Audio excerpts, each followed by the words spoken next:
स्वागत है आपका। आप देख रहे हैं इंडिया टीवी। आपके साथ मैं हूं प्राची पाराशर। प्रहार में आज हम आपको बताएंगे सिंगर जुबिन गर्ग के अंतिम संस्कार में कैसे जन सैलाब उमड़ पड़ा है। आज राज्य के सम्मान के साथ जुबिन को अंतिम विदाई दी जा रही है। सीएम हिमंता, केंद्रीय मंत्री किरण रिजिजू भी पहुंचे हैं। कल दोबारा जुबिन के शव का पोस्टमार्टम हुआ था क्योंकि उनकी मौत को लेकर और वजहों को लेकर कई सारे सवाल थे जो खड़े हुए थे। क्योंकि शुरुआती जानकारी ये थी कि सिंगापुर में स्कूबा डाइविंग के दौरान उनकी मौत हुई है, चोट लगने के कारण उनकी मौत हुई है, लेकिन इस पर पत्नी ने सवाल खड़े कर दिए थे, जिसके बाद दोबारा जुबिन गर्ग का पोस्टमार्टम कराया गया है। आज उनका अंतिम संस्कार है। कामरूप से तस्वीर आप देख रहे हैं जहां जन सैलाब उमड़ा पड़ा है। असम के कामरूप में जुबिन गर्ग की अंतिम विदाई हो रही है। इस वक्त की बड़ी खबर यह है कि सिंगर जुबिन को राजकीय सम्मान के साथ अंतिम विदाई दी जा रही है। सीएम हिमंता के आदेश पर कल जुबिन की डेड बॉडी का दोबारा पोस्टमार्टम करवाया गया।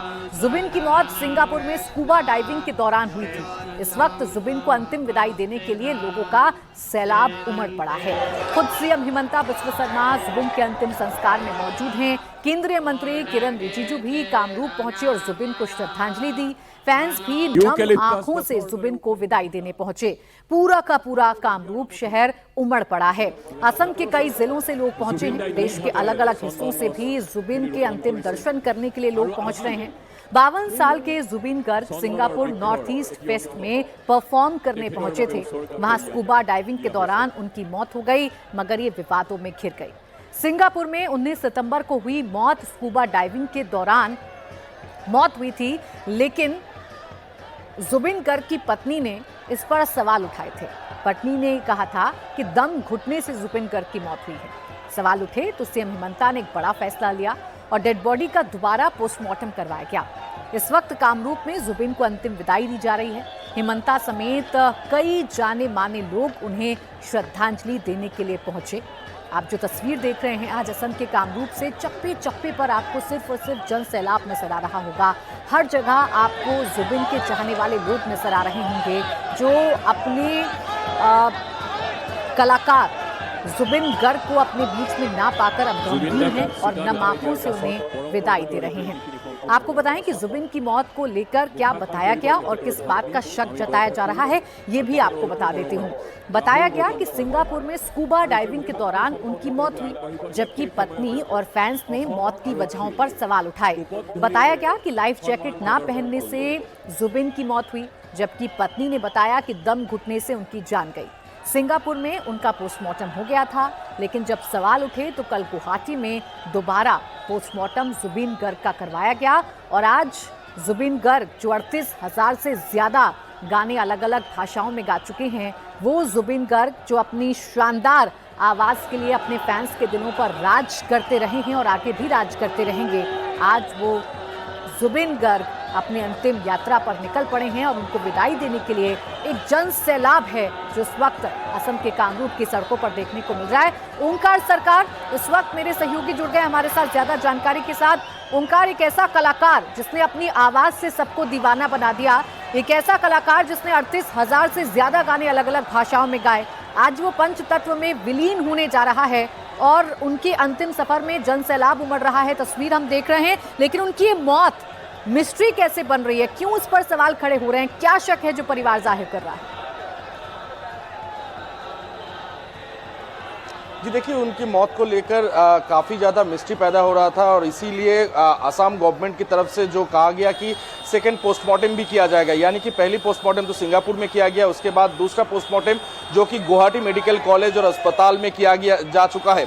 पोस्टमार्टम के बाद फिलहाल उनके अंतिम संस्कार के लिए सूनापुर ले जाया जा रहा है और इसी जगह पर उनका अंतिम संस्कार भी किया जाएगा। और इसके साथ साथ लोगों की भीड़ काफ़ी ज़्यादा है और जो देखने को मिल रहा है, काफ़ी ज़्यादा लोग यहाँ पर इकट्ठा हो गया है। दुकानें बंद है, स्कूल बंद है, कॉलेजेस बंद है, तो उनके जितने भी फैंस हैं वो कहीं ना कहीं आज बहुत ज़्यादा दुख के समय से बिता रहे हैं। और जैसे कि देखा जा रहा है कि गुवाहाटी शहर का अलग अलग जगह पे देखा गया है, मार्केट बंद है, स्कूल बंद है, कॉलेज बंद है, तो इससे ही पता चल पाता है कि कितना उनका फैंस रहे होंगे। तो उनको दिल में रखकर फिलहाल ये दुख के दिन आज वो लोग निभा रहे हैं। हालांकि सरकार की तरफ से ये कहा गया है कि शाम के बाद से दुकानें खोली जाए, लेकिन यहाँ का हालांकि यहाँ का जो जितने भी लोग हैं ये कहीं ना कहीं दुकानें बंद रखना चाहते हैं खुद की मर्जी से, क्योंकि ये कहीं ना कहीं बहुत ज़्यादा शोक का एक परिस्थिति है इस वक्त आसाम में है। और इसके साथ साथ खानापाड़ा से लेते हुए पूरा सोनापुर तक का हजारों तादादों पे लोग एकत्रित हो रहे हैं ये सोनापुर इलाका पे, और इलाका पे लास्ट जो उनका क्रिएशन है उसी में जुटने के लिए लोग आ रहे हैं। इसके अलावा नॉर्थ ईस्ट के जितने भी यानी कि अलग अलग 7 राज्य है, 7 राज्य के प्रतिनिधि भी मंडल भी आज आसाम पहुंच चुके हैं। वो भी आज ये अंतिम संस्कार, हम तस्वीर तो इस वक्त देख रहे हैं असम के कामरूप से जो तस्वीरें सामने आ रही हैं, जहां एक बड़ा जन सैलाब है जो सिंगर की इस अंतिम सफर में उनका साथ देना चाहता है, उनके अंतिम दर्शन करना चाहता है, अपनी श्रद्धांजलि व्यक्त करना चाहता है।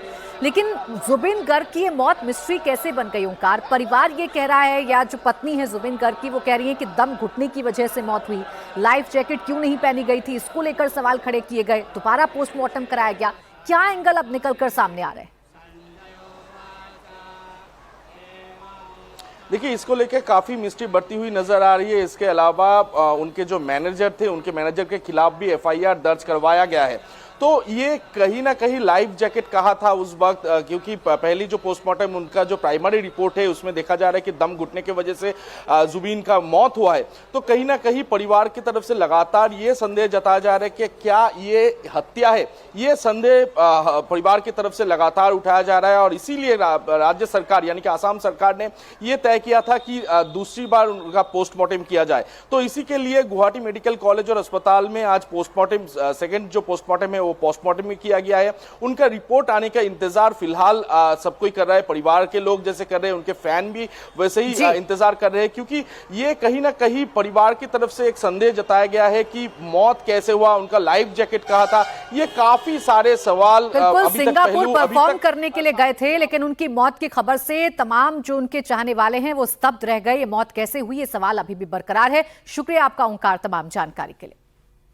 और अब बात करेंगे आज की एक और बड़ी खबर की। ये बड़ी खबर है उत्तर प्रदेश से जुड़ी हुई, जहां आजम खान 23 महीने बाद जेल से रिहा होने जा रहे हैं। जी हां, उत्तर प्रदेश के पूर्व कद्दावर मंत्री और समाजवादी पार्टी के संस्थापक सदस्यों में से एक आजम खान आज रिहा होने वाले हैं। लेकिन उसके पहले पूरे मामले में एक नया पेंच आ गया है। एक केस में जमानत नहीं भरने के कारण आजम की रिहाई में देरी हो रही है। पहले आजम खान को आज सुबह 7 बजे बाहर आना था, इसके लिए उनके समर्थक भी सीतापुर जेल के बाहर पहुंच गए थे। पुलिस व्यवस्था मुस्तैद है, लेकिन अब रामपुर कोर्ट खुलने के बाद जुर्माने की रकम जमा की जाएगी और इसके बाद सीतापुर जेल को प्रशासन सूचना देगा और दोपहर तक आजम खान जेल से बाहर आएंगे।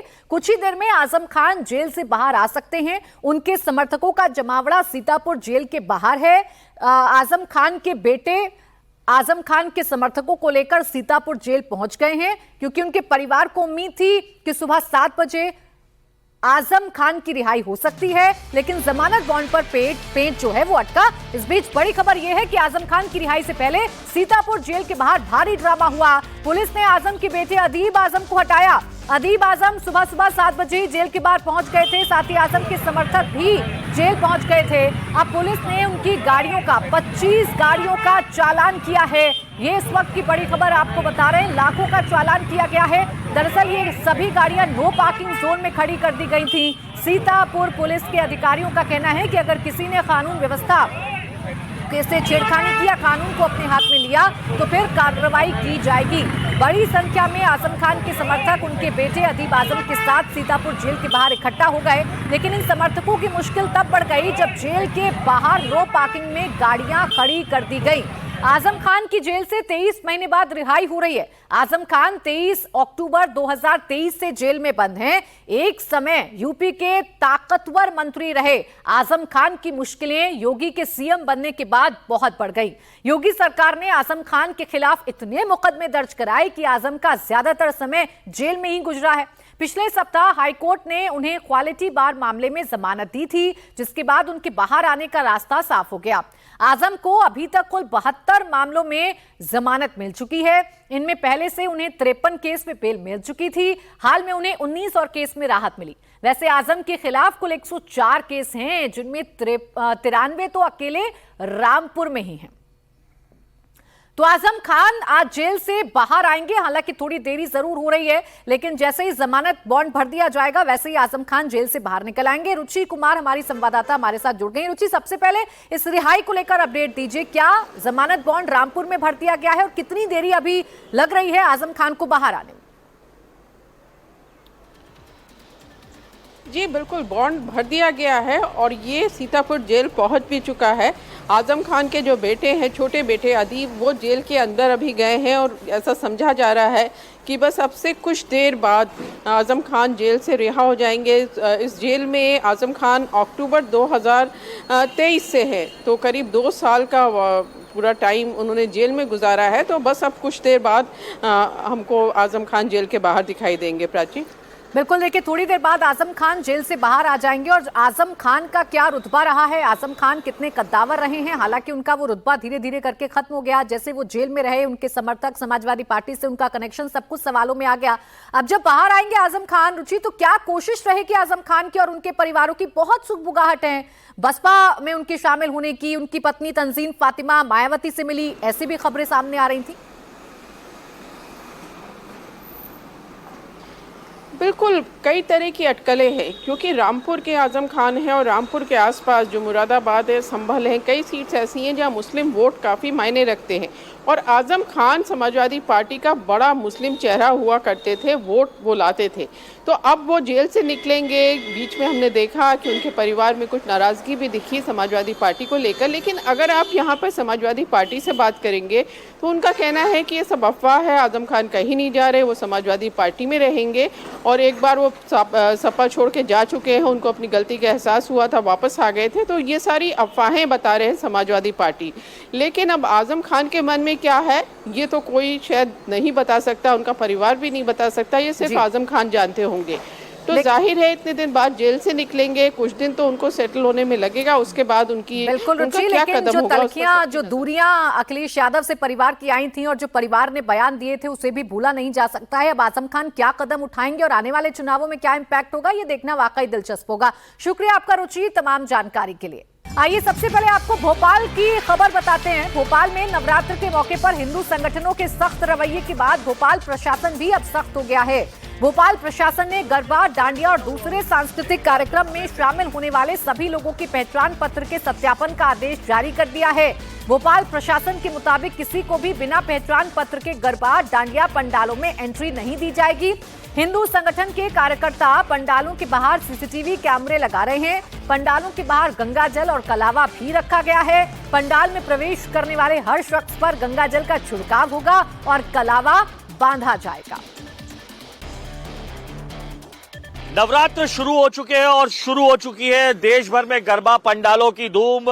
लेकिन मध्य प्रदेश की राजधानी भोपाल में तथाकथित गरबा जिहाद से बचने के लिए हिंदू संगठनों ने गाइडलाइन जारी की थी। उस गाइडलाइन जारी करने के बाद अब राजधानी भोपाल में कलेक्टर ने भी एक गाइडलाइन जारी की है तमाम गरबा संचालकों के लिए, जिसमें किसी भी गरबा, डांडिया और सांस्कृतिक कार्यक्रम आयोजित करने वाले जो भी समिति के लोग हैं, वो किसी भी व्यक्ति को बगैर पहचान पत्र सत्यापित किए बिना उन्हें आयोजन स्थल में नहीं जाने देंगे। इसमें साफ तौर पर लिखा है कि सीसीटीवी कैमरा भी लगाया जाएगा, लगाया जाना जरूरी है तमाम जगहों पर, ताकि अवांछित लोगों का प्रवेश करना जो है वो न कर पाए। साथ ही संदिग्ध, आपत्तिजनक, धारदार हथियार नहीं ले जाया जा सकेगा। इंडिया टीवी के पास वो आदेश की कॉपी भी है और तस्वीरें यहाँ पर ये कलेक्टर के गाइडलाइन की है। तो दूसरी जो स्वघोषित गाइडलाइन जो हिंदू संगठनों ने जो तय की है, उसको दिखाते हुए यहाँ पर हिंदू संगठन साफ तौर पर मौजूद है। हाथ में वराह देवता की जो तस्वीरें हैं, ये वराह देवता की तस्वीरें हैं। इसको नमन करने के बाद ही इनके मुताबिक गैर हिंदुओं को अंदर जाना है। और अगर आप ये तस्वीरें देखेंगे तो ये गंगा जल भरा ऐसा यहाँ पर लोटा रखा रहेगा।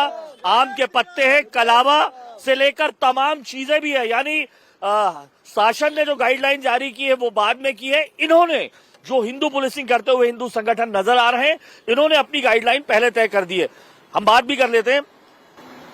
शासन की गाइडलाइन आ गई है, सीसीटीवी भी लगाना है, आधार कार्ड भी चेक करना है। ये तो खैर आप पहले ही बोल रहे थे, दिक्कत क्या है और इस गाइडलाइन को कैसे फॉलो करेंगे? हमारी समिति तो हर साल गाइडलाइन से पहले हम लोग फॉलो करना चालू करते हैं। अपने सुरक्षा कारणों से लेकर के सीसीटीवी की यहाँ व्यवस्था हर साल करते हैं, ताकि गरबा जहाज जैसी बुरी चीजों से हम अपने लोगों को बचा सकें। और उसके लिए हम इस बार पूरी प्लानिंग के साथ काम कर रहे हैं। शुरुआत गेट से लेकर के गरबे की रिंग तक लेकर के गुफा के द्वार से पंडाल तक लेकर के हर जगह पर सीसीटीवी कैमरे मुस्तैद रहेंगे। ठीक बात है। ताकि ऐसी कोई घटना ना हो पाए जिससे हमारा शर्मसार हो हमारा। ठीक बात। तो उसकी तैयारी हम जोरों से कर रहे हैं। वराह देवता भी रखे हुए हैं। वराह देव हमारे आराध्य हैं। और ये पहली बार नहीं कर रहे हैं हम, ये प्रत्येक वर्ष हम यही स्वरूप हमारा होता है कि वराह देव को प्रणाम करके आप भीतर प्रवेश करें। और इसके अलावा आप देखेंगे तो गंगा जल सामने रखा हुआ है आपके, और कलावा हमने रखा हुआ है, तिलक की व्यवस्था की हुई है। ये जो हमारी जो गाइडलाइन है हम पहले तय कर चुके हैं कि AN किसी भी तरह से ये गरबा जहाज जैसी चीज हमारे पंडाल में ना हो पाए। दरअसल ये सारी ड्राइव चलाई जा रही है क्योंकि हिंदू संगठनों का आरोप है कि गरबा में नाम बदलकर अपनी पहचान छिपाकर अवैध तरीके से धर्मांतरण करवाया जाता है। अब अवैध धर्मांतरण और लव जिहाद के खिलाफ बाबा बागेश्वर भी लगातार आवाज उठाते रहे हैं। नवरात्र के दौरान पंडालों में गैर हिंदुओं को रोकने के लिए जो नियम बनाए जा रहे हैं उसे बाबा बागेश्वर ने समर्थन दिया है। सनातन हिंदू विचारधारा के लोग हज यात्रा में नहीं जाते हैं, तो उनके लोगों को भी जो है गरबा में नहीं आना चाहिए और गरबा के मुख्य दरवाजे पर गोमूत्र रखना चाहिए। अब देखिए अलग अलग रिएक्शन सामने आ रहे हैं। आपने तैयारी पंडालों की देख ली, क्या कह रहे हैं धीरेन्द्र कृष्ण शास्त्री, ये आपने सुन लिया। भोपाल प्रशासन ने भी अपनी तैयारी की है। जी हाँ, भोपाल प्रशासन के आदेश पर मोहन यादव सरकार में मंत्री विश्वास सारंग का भी बयान सामने आ गया। विश्वास सारंग ने कहा कि गरबा विशुद्ध रूप से सनातन धर्म का धार्मिक अनुष्ठान है, ये कोई एंटरटेनमेंट का कार्यक्रम नहीं है। गरबा विशुद्ध रूप से हिंदू परंपरा का, सनातन धर्म का एक धार्मिक अनुष्ठान है। जो लोग हिंदू धर्म का पालन करते हैं उन्हीं को गरबे में जाना चाहिए, जो हिंदू हैं उन्हीं को गरबे में जाना चाहिए। ये कोई एंटरटेनमेंट का कार्यक्रम नहीं है, ये विशुद्ध रूप से आराधना है देवी माँ की। तो निश्चित रूप से इसमें जो लोग जा रहे हैं वो अपनी आइडेंटिटी बताएं, ये बहुत आवश्यक है। और मुझे लगता है कि जो हिंदू धर्म का पालन नहीं करते वो जाते क्यों? ये कोई एंटरटेनमेंट शो थोड़ी है, ये माँ की स्तुति है, माँ की प्रार्थना है, माँ का अनुष्ठान है। भोपाल के बाद अब आइए उत्तर प्रदेश की राजधानी लखनऊ की भी बात कर लेते हैं, जहां ऑपरेशन कलावा की शुरुआत की गई है। विश्व हिंदू रक्षा परिषद ने इस अभियान की शुरुआत की। इस अभियान के तहत यूपी के हर जिलों में लोगों को कलावा बांधकर एक सनातन फौज तैयार की जाएगी। वहीं आज महिलाओं की एक टीम भी बनाई गई है जो धर्मांतरण के मामलों का खुलासा करेंगे। हम इस समय विश्व हिंदू रक्षा परिषद के लखनऊ दफ्तर में मौजूद हैं और आज नवरात्र के मौके पर यहाँ पर दुर्गा कलावा बाकायदा जो पूरी टास्क फोर्स है उसका यहाँ पे बाकायदा देखिए निर्माण हुआ है। महिलाएं जो यहाँ पर मौजूद हैं, जय श्री राम का उद्घोष हो रहा है, माँ दुर्गा को याद किया जा रहा है। और जिस तरीके से धर्मांतरण को लेकर के विश्व हिंदू रक्षा परिषद ने जबरदस्त तरीके से पूरे प्रदेश में कार्रवाइयां करवाई हैं, उसको देखते हुए आज यहाँ पर टास्क फोर्स का बाकायदा गठन हुआ है। और जिस तरीके से मंत्रोच्चार हो रहा है, जिस तरीके से बहनों के हाथों पे कलावा बांधा गया है, आज का दिन उत्तर प्रदेश के लिए बहुत ही ज्यादा महत्वपूर्ण हो जाता है, क्योंकि बाकायदा धर्मांतरण काउंसलिंग सेंटर का भी उद्घाटन हुआ है। गोपाल जी, धर्मांतरण काउंसलिंग सेंटर और महिलाओं के हाथ में कलावा, क्या संदेश है लखनऊ से?